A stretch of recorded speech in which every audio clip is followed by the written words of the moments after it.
اگر تمہارے گھروں میں سے سانپ نکل آئے تو اس کو فوراً نہ مارو، ہو سکتا ہے کہ وہ کوئی جن ہو، وہ سانپ کی شکل میں آیا ہو، اس کو پہلے جانے کا کہو کہ اگر تو جن ہے تو یہاں سے چلا جا، 3 مرتبہ کہو، اگر وہ نہیں جاتا تو پھر اس کو مار دو۔ سانپ ہے، بچھو ہے، یہ جو موذی جانور، کسی مخلوق کو بلا وجہ میں نہیں مارنا،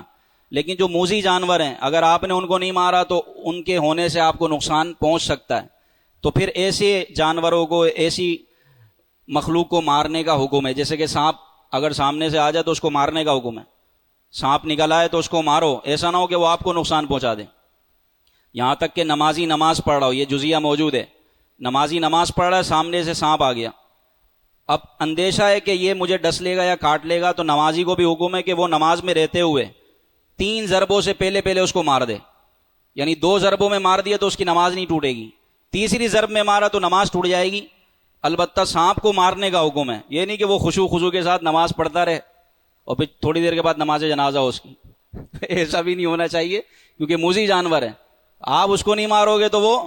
آپ کو مار دے۔ حدیث پاک کہ اگر گھر سے سانپ نکل آئے تو اس کو فوراً نہ مارو،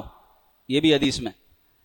کیونکہ سرکار نے فرمایا کہ مدینے کے جنات اکثر مسلمان ہو چکے ہیں، یعنی مدینے میں اس وقت جو جنات تھے، سرکار نے مدینے والوں کو حکم فرمایا کہ مدینے کے اطراف میں رہنے والے جنات